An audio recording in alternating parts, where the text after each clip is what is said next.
Olá, meus caros, sejam muito bem-vindos. Hoje nós vamos fazer uma aula para tratar sobre as transferências, em especial pela publicação do Decreto 48.930, que trouxe aqui para dentro do regulamento as alterações do Convênio 109. Nós já fizemos uma aula falando sobre o Convênio 109 de 2024, e aí trouxemos ali algumas expectativas sobre a forma como Minas Gerais ia trazer esse decreto para dentro do regulamento e também para disciplinar as operações internas, o que não fica a cargo do convênio. Pois bem, foi publicado o decreto. E essa aula de hoje, que nós vamos publicar para vocês, nós vamos pedir licença para a gente fazer ela comentando o próprio decreto que foi publicado, porque eu tenho certeza que assim também vai te ajudar. E essa aula complementa, então, e espero que seja o desfecho, do assunto de transferência, pelo menos em 2024. Mas você vai ver que durante a nossa aula tem alguns pontos que nós queremos comentar com vocês aqui que a gente entende que foi incompleto, que isso precisa ser corrigido no decreto. E aí, é isso que você vai pegar aqui hoje. Então vamos começar aqui. Eu vou compartilhar a minha tela com vocês, o que eu fiz aqui. Eu joguei para dentro de um arquivo de Word, o próprio decreto, como foi publicado no dia 30 de outubro, e entrando em vigor a partir de 1º de novembro para algumas partes desse decreto, como você vai ver a seguir. Bom, o primeiro ponto aqui é sobre a alteração que foi promovida aqui no parágrafo 2º, a linha B do artigo 137. O artigo 137 está falando sobre diferimento. Sobre o diferimento. Essa alteração aqui, eu venho comentando nesse arquivo em amarelo, letra vermelha e amarela, para ficar bem destacado. O arquivo vai ficar disponível na plataforma depois para você baixar, tá certo? O que vem a ser feito aqui? Era o que a gente já esperava. Aquele contribuinte que não optar pela equiparação prevista no 153B e ficar no 153A, porque aqui no nosso regulamento está assim agora, viu? O artigo 153A agora, ele foi modificado, ele tem uma nova redação. Vamos conversar com isso. Eu tenho uns pontos polêmicos sobre essa nova redação também. Mas agora está dividido. Artigo 153A tem nova redação e ali ficam os contribuintes que não optaram pela equiparação à operação tributária. Artigo 153B, ali vai disciplinar o que a galera que optar pela equiparação à operação tributada vai fazer nas operações de transferência. E aí, sobre esse ponto, a gente vai focar muito por quê? Porque todas as aulas de transferência que nós já publicamos anteriores ao convênio 109 na plataforma, elas estão valendo, tá? Você vai seguir as normas ali do artigo 153B, mas essas aulas estão valendo. O que muda basicamente aqui é o artigo 153A, dentre algumas mudanças bem sensíveis que também ali ocorreram no artigo 153B, que são as alterações que você tem que prestar atenção das aulas que você já assistiu, certinho? Então vamos seguir. Alteração que vai tratar sobre o diferimento. Já era esperado. Incluíram na linha B o parágrafo 5º. E por que fizeram isso? Porque lá na linha B do artigo 137 está falando sobre as hipóteses de encerramento e diferimento. E para aquele contribuinte que equipara uma operação tributada, se ele recebe uma mercadoria com diferimento e depois transfere ela em uma operação interestadual sem a transferência do crédito, ou seja, sem o destaque do imposto por uma eventual isenção ou até uma redução de base, que tem previsão de manutenção do crédito, não considera que encerra o diferimento. Então, você não tem que executar o procedimento que eu expliquei na aula passada sobre encerramento e diferimento, que é emitir nota, recolher o imposto com multas e juros, referente à operação que teve o diferimento encerrado. Você não tem que fazer isso. Por quê? Porque ali há uma previsão de manutenção do crédito. Então, para quem opta pela equiparação, beleza, você não tem que fazer o procedimento de encerramento de diferimento. Pois é, mas como o convênio 109 trouxe aí agora as disposições lá daquele parágrafo 5º que tinha sido vetado, mas foi derrubado o veto, pronto, agora não. Existe uma transferência de crédito que é diferente da equiparação à operação tributada. E, por logo, a transferência de crédito tratada no artigo 153A não é considerada uma operação tributada. Portanto, você vai ver que não se aplica benefícios fiscais sobre essa operação, não se aplica crédito presumido, que é um assunto polêmico sobre essa operação. E aí já era esperado que viesse aqui, gente, e incluísse uma nova condição. Ó, quem não equiparar a uma operação tributada vai ter que encerrar o diferimento e executar o procedimento que nós já colocamos na plataforma para vocês. Esse é o resumo que está aqui no parágrafo 5º, que eu destaquei para vocês, gigante, né? Vamos seguindo. Artigo 2º do decreto. Aí ele vem falar para você, ó, o artigo 153A passa a vigorar com a seguinte redação. E aqui que é o ponto que eu puxo a orelha. Quando fala isso, quer dizer, toda a redação do artigo 153A que existia antes, ela foi substituída. Então, não permanece ali nenhum inciso, nenhum parágrafo, nem o caput. Então, você vai seguir essa nova redação que está aqui. Tem uma galera indo lá no regulamento e tomando informação com o texto do artigo 153A que está lá agora. Gente, o regulamento ainda não foi atualizado, viu? Você tem que seguir o decreto 48.930. Cuidado. O artigo 153A, o que vem de mudança aqui, ele vai se ajustar ao texto do convênio 109. Então, ele vem fazer esse ajuste. E aí ele faz a divisão que eu falei para você. A galera que não optar pela equiparação vai observar o artigo 153A. A galera que optar pela equiparação vai observar o artigo 153B. Antes não era assim, só tinha o artigo 153A. Entenderam? Passamos para frente então, tá? O básico aqui, que já foi explicado na aula do convênio 109, não vou ficar remoendo a aula de novo, porque senão fica cansativo para a galera. Aqui no artigo 153A, para aquele contribuinte que não opta pela equiparação, ele está transferindo o crédito que foi apropriado. Lembra que eu falei na aula? Qual é o conceito de crédito apropriado? Aquele crédito que você registrou no momento que a mercadoria entrou. Não é o crédito que você aproveitou. Aproveitamento é compensação com débito. É o apropriado, tá certo? Então, se você tem lá, e aí eu vejo, por exemplo, uma dificuldade para industriais, que eu vou explicar para vocês daqui a pouco, né? O estabelecimento industrial, ele pode ter ali, na composição do produto acabado, diversos insumos, que tem alíquota de crédito diferente. Ele pode ter insumos isentos, ele pode ter insumos adquiridos com diferimento, redução de base, entende? E aí gera uma complexidade, por quê? Para o fisco e para o contribuinte. Porque a legislação, ela estabelece que o contribuinte, ele tem que transferir o crédito que foi apropriado. Ele não pode fazer uma média, ele não pode, se ele está aqui, se ele não faz a opção pela equiparação, ele tem um trabalho maior. E aí também vejo um trabalho maior para o fisco controlar o crédito que o contribuinte efetivamente apropriou e verificar. Deixa eu ver se ele transferiu exatamente esse crédito seguindo as normas estabelecidas pela legislação. Eu estou vendo aqui uma dificuldade para os dois, mas vamos lá, vamos seguir. Beleza, então agora você tem que observar o crédito que foi apropriado. E aí mais um toque, tá? Um toque para ter um pessoal entendendo aí que existe aqui uma opção por não transferir o crédito, como se fosse facultativo. Não é, gente. Não é. A transferência de crédito, ela é obrigatória nas transferências interestaduais. Alguns estados acabaram dispensando, como Minas fez, eu vou explicar esse fez para você, porque eu estou usando essa palavrinha, como Minas Gerais fez, quando tinha lá um parágrafo 7º e o 8º, né, o parágrafo 7º específico, dispensando, podendo pedir um regime para dispensar a transferência do crédito. Tá certo? Então aqui é obrigatório transferir, só que aí tem que ser o crédito que você apropriou.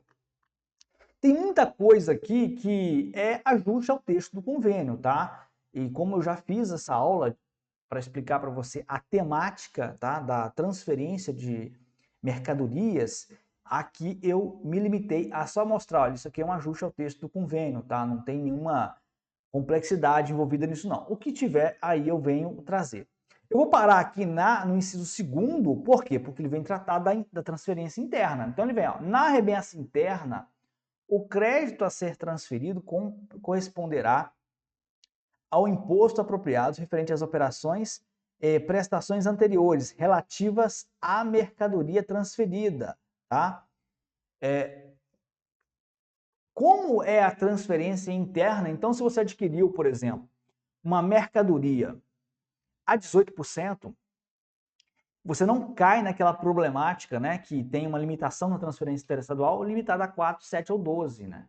Você vai conseguir transferir 18% ou até mais, se for o caso, 25%. Você consegue transferir isso. Por quê? Porque é uma tratativa da transferência em operação interna, diferente do que está no convênio, tá? Aqui no parágrafo 1º também tem uma regra específica. Na hipótese do segundo caput, tendo havido mais de uma aquisição ou recebimento e sendo impossível estabelecer a correspondência entre os créditos e a mercadoria transferida, o crédito a transferir será calculado pela aplicação da alíquota vigente à data da transferência sobre o valor da aquisição ou recebimento mais recente.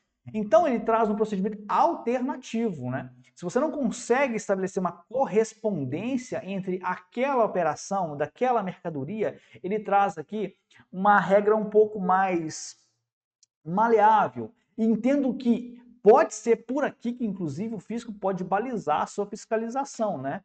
Ver se tem alguma discrepância, está fugindo muito, né, dos valores referentes às aquisições mais recentes. Mas é uma regra que só existe no regulamento, porque está tratando sobre a operação interna. A operação interestadual está no convênio. Aqui eu marquei para vocês algumas coisas, como continuo mesmo, é para você se preocupar, porque você já assistiu às aulas anteriores, né? Apropriação e o aproveitamento, isso que vem do convênio, tá? Falei isso na aula 109, do convênio 109, apropriação, registro do crédito, aproveitamento, compensação. E aqui eu disse para você, eu continuo mesmo, ou seja, estorno do respectivo crédito em caso de posterior saída a estabelecimento de terceiros com benefício sem manutenção do crédito presumido ou regime especial. A apropriação e o aproveitamento de crédito atenderão às regras previstas no regulamento e a apropriação do ICMS incidente sobre as operações e prestações recebidas de estabelecimento pertencente a titular diverso do destinatário. Aqui já está tratando da operação que você recebe a mercadoria em transferência, né?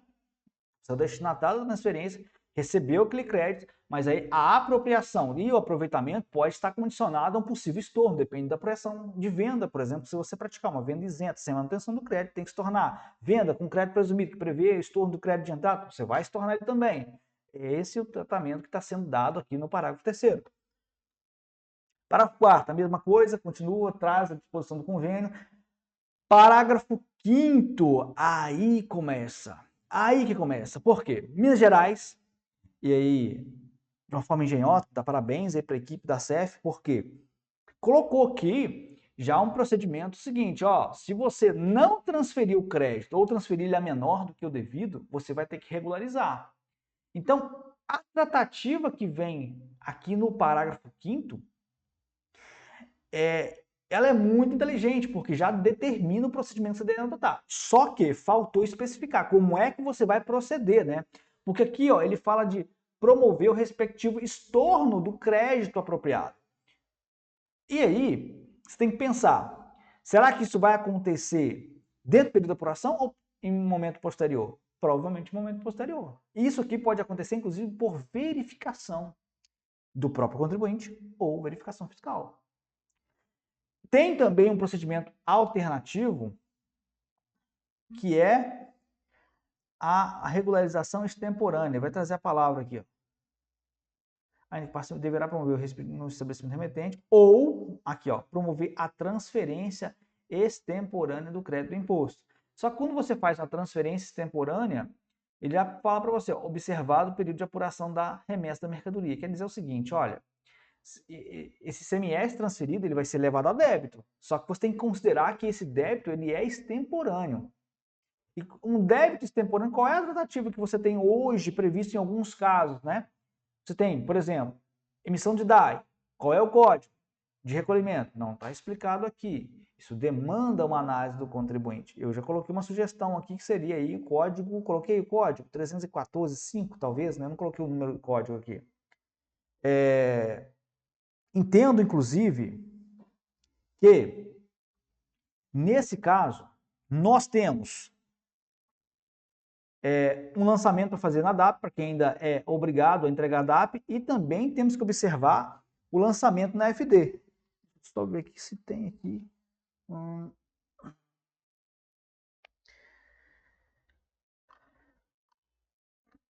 Deixa eu tentar colocar uma bateria aqui, gente. Espera aí.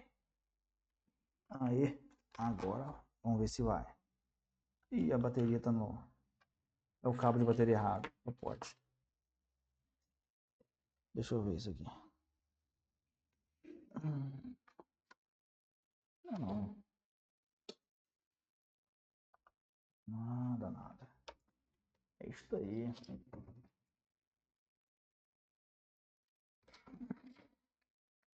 Agora vai. Agora vai. Deixa eu ver se tá legalzinho aqui. Aí. Beleza. Vamos seguir.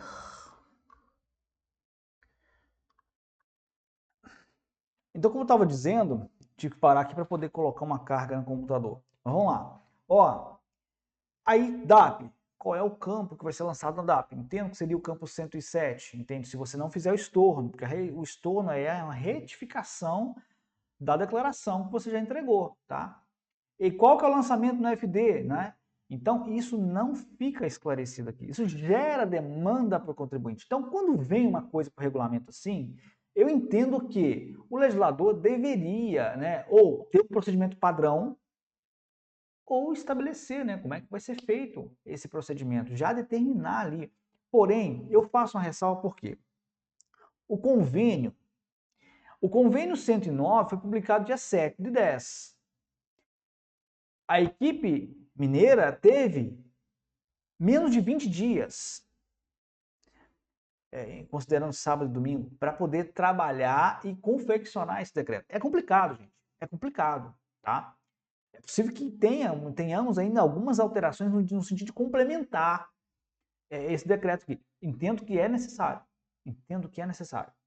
Porque senão daqui a pouco essa novela do tema transferência vai ganhando tanto capítulo que vai dar para contar uma história, vai dar para fazer um livro, subdividir em anos. Olha, no tempo de vovô garoto era assim, passou assado mais um, e vai mudando. É tanta mudança que aí vai precisar de uma orientação aos contribuintes, porque é também responsabilidade do legislador garantir condições ao contribuinte de cumprir a legislação tributária. Se ficar mudando muito, pode provocar erros por parte do contribuinte. Não é ideal. Então, isso aqui não ficou esclarecido. Coloquei algumas sugestões aqui, mas não quer dizer que sejam essas. Pode ser que o fisco venha a orientar diferente, tá? Mas eu estou demonstrando para você uma falta de informação, que o contribuinte, quando tiver esse caso, ele vai ter que procurar. Aí ele tem que fazer. Fale conosco. Não vai. Será que vai responder? Porque não vem respondendo. Esse é um problema. Uma consulta de contribuinte. R$1.000 e tantos reais, 1.100 e poucos, 1.193, me parece, que é a última vez que eu olhei. Olha só. Porque não dá para você também atribuir uma empresa de consultoria, né, ligar aqui para a gente, perguntar qual, vocês têm que saber. Não, a gente analisa o que tem na legislação disponível. Se não tem disponível, a gente tenta, por entendimento, ver o que pode ser. Porque se o fisco não criou essa norma, a gente tem que ver dentro do que está criado, dentro dos códigos de ajuste, dentro das orientações sobre escrituração que tem disponível para a gente, tá? Então, eu estou demonstrando aqui uma sugestão. E aí, para fechar com chave de ouro, vieram aqui e disseram, ó, produtor rural, o disposto não se aplica às transferências entre estabelecimento de mesmo titular, produtor rural inscrito no cadastro de produtor rural pessoa física. Produtor rural, pessoa física, não vai se aplicar o artigo 153A. Ele obrigatoriamente vai ser optante à equiparação à operação tributável. No caso dele, ele não precisa fazer consignação da opção pelo rudífito, mas ele obrigatoriamente está equiparado a uma operação tributada quando faz transferência. No artigo 3º, ele vem tratar do artigo 153b. Lembrando, esse artigo não existia, foi incluído. E aqui trata sobre as disposições para quem optar pela transferência equiparada a uma operação tributada. Beleza? Podemos seguir então. Então ele vem lá. Alternativamente, aí está ficando bem casadinho com a Lei Complementar 204, né? Alternativamente ao artigo 153A, por opção do contribuinte, a transferência de mercadoria poderá ser equiparada à operação fato gerador do imposto para todos os fins. Para todos os fins. Aí a galera que tem dúvida se pode aplicar isenção, pode. Se puder aplicar, se pode aplicar redução de base, vai poder. Se vai poder aplicar regime especial e crédito presumido, se tiver previsão, pode também. É aqui, tá certo? Então, para quem vai depois pensar sobre o que eu vou recomendar, que é o fazer conta, você vai ter que ver o que é melhor para o meu cliente. Aquele que ele tem um regime especial que se aplica a transferência, um crédito presumido que também se aplica a transferência, para ele é mais econômico, Suponhamos que eu tenho um crédito presumido de 3%, transfiro a 12%, equiparo uma operação tributada, transfiro a 12%, mas eu pago só 3%. E minha filial recebe 12% de crédito. É ótimo. Então, tem que analisar para quem vai ser vantajoso optar, tanto pela equiparação quanto pela transferência do crédito devidamente apropriado, que é o artigo 153A. Gente, poupa tempo. Parágrafo 1º está só trazendo ajuste do convênio 109, tá? Parágrafo 2º, aí vem uma obrigação, né? Minas Gerais foi obrigado, né? Minas Gerais veio retirando as exigências de utilização do rudífito, mas aqui não teve jeito. O próprio convênio determina o uso do rudífito. E Minas Gerais recepciona também a obrigação de consignar no rudífito a opção por uma equiparação operação tributada. Tá certo? Então vai ter que usar rudífito, gente. Teve gente que pensou, será que vai ter que usar rudífito? Vai sim, vai ter que usar rudífito. E outras perguntas que fazem também, né? Pô, mas será que tem necessidade mesmo? Precisa cumprir as datas, né? Tem umas datas que eu vou passar para você. Será que eu preciso realmente cumprir essas datas? Precisa. Você tem que considerar que o convênio ele tem abrangência nacional. Tem estados com rudífito eletrônico. Então, para quem está pensando, o fisco não vai saber se eu descumpri o prazo. Se o rudífito for eletrônico, vai. Tem estados que exigem que, além da anotação no rudífito, né, demonstrando que você exerce a opção por uma equiparação à operação tributada, você tem que ter o visto da AF. Então o fisco vai saber se você teve o visto dentro do prazo ou não. Ele vai saber. E tem estados que não exigem, não tem rudífito eletrônico, também não exige o visto. Então, quando é que o fisco vai saber se você perdeu o prazo para você? Porque tem prazo para você fazer essa opção. Se houver uma fiscalização física, ele pediu rudífito e você não tiver. Peraí, que eu vou fazer agora? Não vai rolar essa argumentação com o fisco. Você vai tomar uma multa, tá? Demais incisos, por enquanto, você vai ver no decreto aí, é só uma opção. O que fica legal é daqui para baixo, parágrafo 5º. Porque no parágrafo 5º ele vem trazer o seguinte, ó, nas transferências interestaduais, desde que o contribuinte efetue a opção de que trata esse artigo, considera-se recolhido o imposto ferido relativo à entrada de mercadoria ou bem, sem prejuízo ao disposto no inciso 1. Então, tá vendo? Ele mantém aquilo que estava previsto lá no artigo 137, que não vai encerrar o diferimento, tá? Se você fizer equiparação e tiver uma eventual isenção de ICMS para operação de transferência interestadual, mas a sua mercadoria entrou com diferimento, não, você não vai ter encerramento, só para quem fizer a opção, e desde que exista a manutenção do crédito para esse benefício. Serão aplicados os benefícios fiscais previstos nesse regulamento ou em regime especial. Então aqui cai por terra a dúvida, se pode aplicar diferimento, se pode aplicar redução, se pode aplicar crédito presumido, regime especial, né? Pode sim, está aqui expresso no regulamento, parabéns para Minas, colocou isso bem clarinho, nem todos fizeram, tem estado que não publicou decreto ainda, Mas Minas Gerais, mais uma vez, seguindo o caminho de ser modelo no regulamento, mas ainda faltou algumas coisas que eu vou mostrar para vocês aqui. Já mostrei uma, né? Agora eu vou mostrar mais algumas coisas para você aqui. Sentir falta. Do que eu senti falta? Deixa eu mostrar para vocês aqui um negocinho. Eu vou abrir aqui como está ainda, tá? O regulamento do ICMS do Estado de Minas Gerais, com as disposições, né, o texto antes da publicação do decreto 48.930. A gente sabe que nem sempre o texto do regulamento ele é atualizado assim de imediato, né? Então, ainda hoje à tarde, eu entrei aqui e eu vi que não tinha mudado. Então, artigo 153A, ó, perceba uma coisa aqui. Todos esses parágrafos aqui, ó, parágrafo 6º, estorno de crédito. Parágrafo 7º, regime especial para transferência interna para você ficar dispensado de transferir o crédito. E aqui um outro regime especial para base de cálculo, que é o parágrafo 8º. Isso aqui não veio na redação do decreto 48.930, tá? Então, todas essas disposições aqui, elas estão revogadas a partir de 1º/11. Elas vieram em agosto de 2024, não esquentaram nem 3 meses direito. Foi para dia 8 ou dia 9, foi publicado o decreto. E já saíram. Aí fica a dúvida, né? Será que alguém fez o regime? E se essa pessoa que fez esse regime ainda é válido?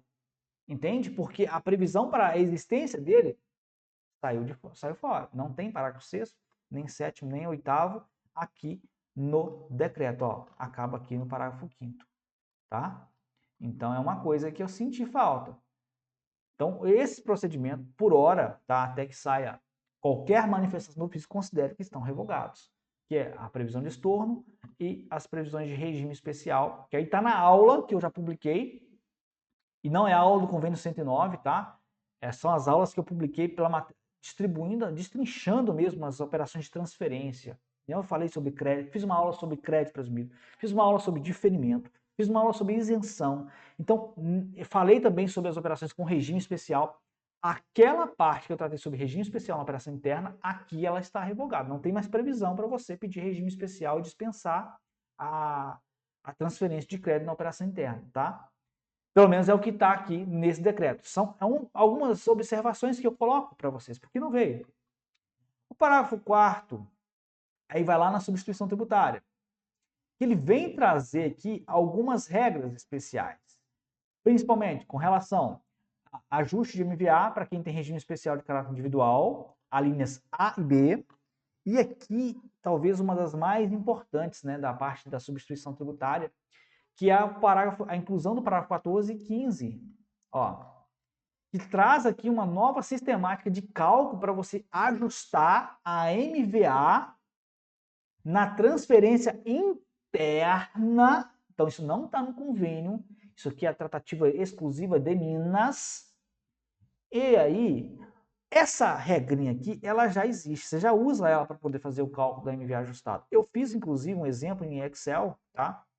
E vou deixar na aula para vocês. Você tem que ter cuidado com isso aqui, ó, percentual do crédito. O que é o percentual do crédito? Ele é correspondente ao crédito que você está transferindo. E esse percentual de crédito, ele vai buscar onde? Lá o crédito que você apropriou. Aqui eu coloquei um exemplo, que é 12%, né? Mas pode ser que o crédito que você apropriou não foi 12%. Talvez você apropriou menos. Você registrou menos no livro de registro de entrada. Por quê? Porque pode ser uma indústria. A composição de diversos itens. Você tem ali um produto final que custa R$100, mas o crédito que você apropriou dele foi 5%. Então, o percentual de crédito dele é 5%. Vocês entenderam isso? E aí é que você vai observar que isso aqui é uma técnica engenhosa para ajustar a MVA conforme o crédito que você tem apropriado no livro de registro de entrada. Então, quanto menor for o crédito que você apropriou, maior será o ajuste de MVA. Então, isso veio para compensar. O fisco mineiro não dá mole, não. O fisco mineiro caprichou nessa parte aqui, né? Pecou em outras, mas nessa parte aqui caprichou. Eu vou deixar essa contazinha já pronta para você aqui, tá? Ó, aqui vai te dar o percentual da MVA ajustada. Vou marcar amarelinho aqui, tá? Aí tem os campos que você vai preencher, então vou colocar em laranja, os campos que você vai preencher. Você vai preencher aqui o valor da mercadoria com o ICMS incluso. Você tem que preencher aqui o campo de base de cálculo, vamos ver se ele vai fazer conta. Não precisa preencher. Carga interna aqui vai precisar preencher? Não, não vai precisar de preencher. Aqui vai precisar de preencher, aqui vai. MVA original, vai precisar de preencher. Deixa eu tirar aqui, que aqui não precisa preencher. Vamos deixar assim? O pessoal gosta porque fica mais fácil, né? Você fala, ah, Matheus, como é que eu uso aqui? Não, você não vai nem ficar com dúvida mais. Deixa eu só tirar aqui as cores, tá? Aí, ó, vai ficar bem legal. O campo que você vai preencher é o laranja. Deixa eu ver, 1.4. Aqui eu vou colocar uma conta para você. Esse 1.4 aqui, eu vou mudar ele aqui para você não precisar de digitar nada, tá? Porque você tem que colocar, por exemplo, 140%, a gente divide por 100, isso aqui. Eu vou arrumar um jeito de colocar ou senão você digita 1.4 aqui, 1.4 é 100 vezes 40%, tá? Mais 40% de 100. Essa é a matemática que a gente está fazendo aqui. Vou deixar para você preencher aqui, isso aqui, essa conta que a galera já está acostumada a fazer também. Beleza? E aí você tem aqui o demonstrativo de como fica a nota fiscal, né? Então, ó, conforme você vê que o total de 5 mais 24 e 20 é 29,20. Então, eu coloquei prova real para você saber que está batendo o ICMS, está transferindo e, evidentemente, o recolhimento da ST na condição de substituto tributário.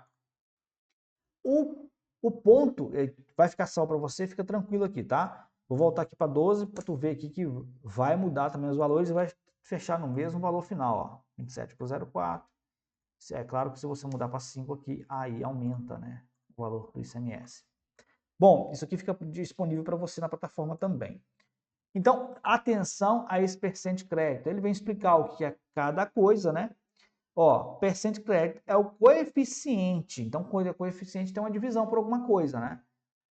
Correspondente ao crédito de ICMS transferido. Aí vem aqui, ó, parágrafo 15, ele vem dizer, ó, para efeito disposto no parágrafo 14, considera percent crédito o resultado da equação do ICMS transferido dividido pelo valor da mercadoria, incluído o ICMS vezes 100. Então, você está fazendo uma divisão e achando um coeficiente, que é o que está na nossa planilha lá, tá certo? Atenção a isso aqui.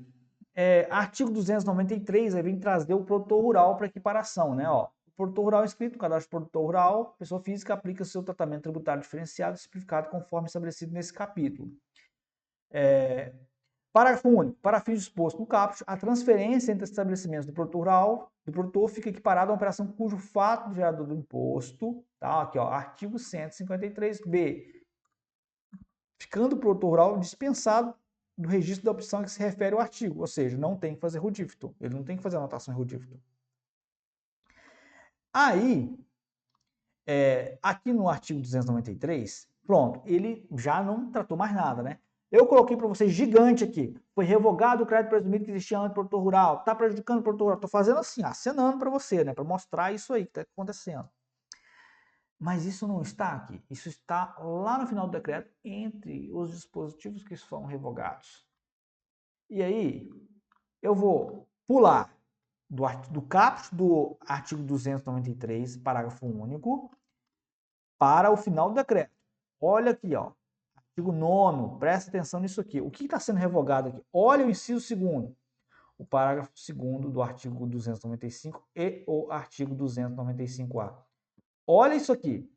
Deixa eu mostrar para você o que prevê aqui o artigo 295A.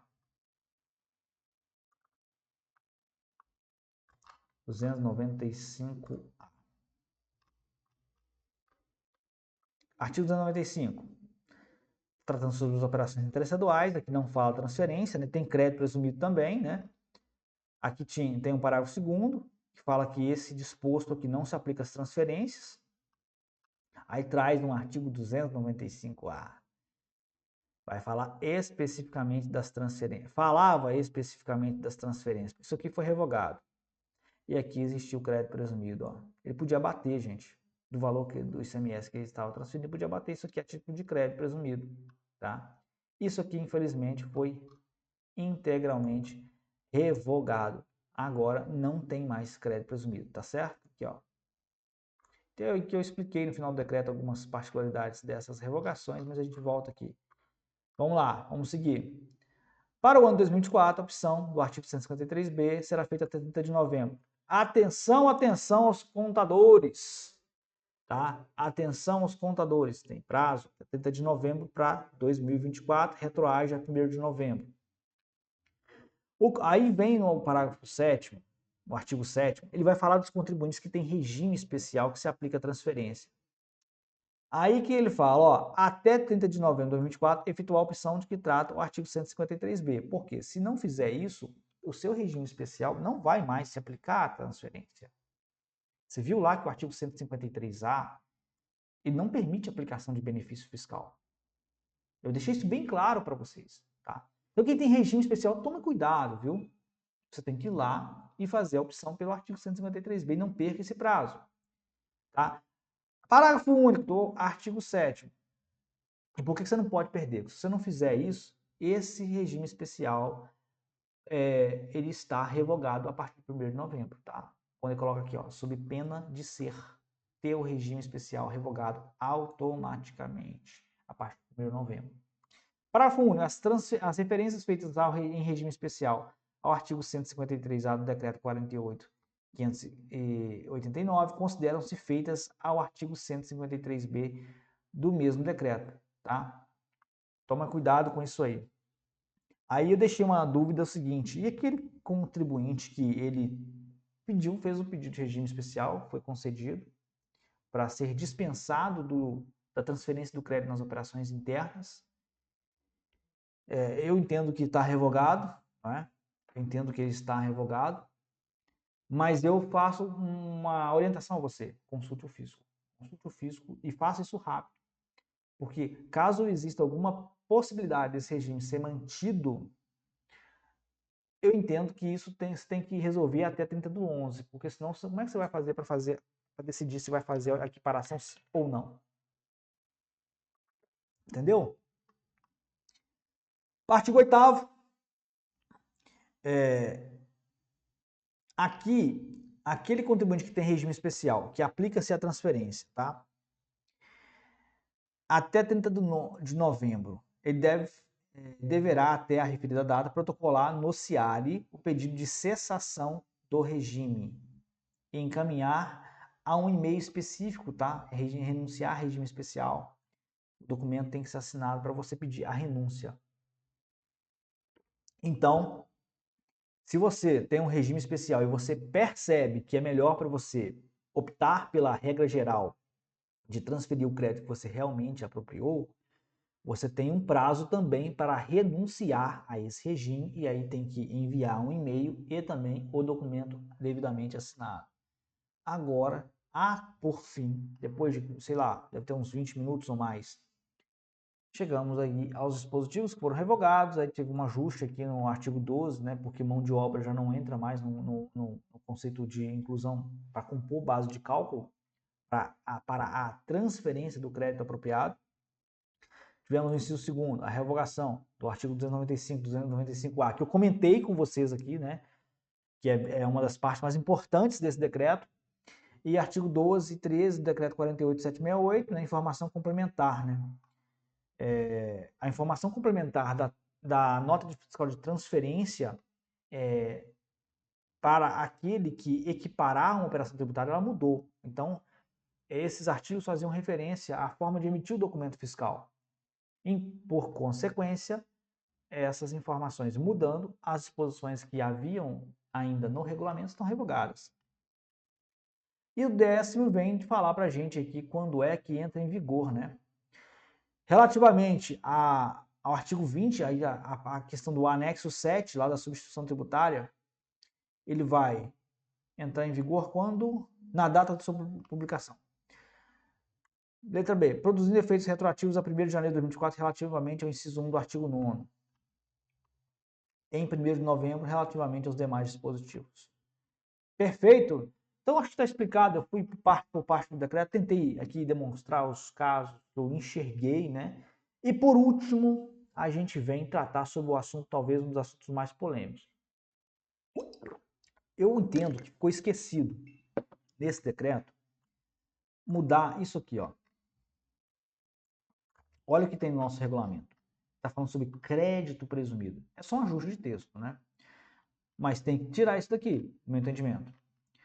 O artigo 47A foi esquecido. Esqueceram dele na publicação do decreto 48.930. Por quê? Porque ele fala que, ó, na transferência de mercadoria para o estabelecimento do meio titular, qualquer transferência fica assegurado ao contribuinte o crédito presumido do ICMS, previsto na legislação tributária, inclusive em regime especial, desde que o contribuinte promova a transferência do crédito do imposto que trata o artigo 153A. Não se aplica isso. Não pode. Então, o artigo 47A está fazendo referência ao texto que existia antes para o artigo 153A. Eu entendo que aqui tem que substituir para artigo 153B. Só isso. Mas faltou, né? Trazer isso lá no decreto 48.930. Eu, inclusive, enviei para a CEF, via Fale Conosco, uma sugestão exatamente com esse apontamento, se não devia alterar a referência ao artigo 153A nesse artigo para artigo 153B.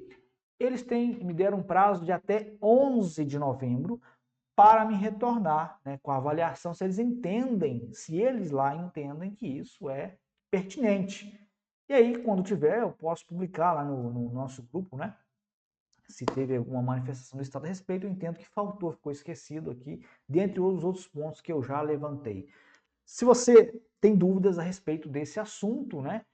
Põe aí a sua dúvida no comentário que a gente vai responder assim que possível. É isso aí, até mais.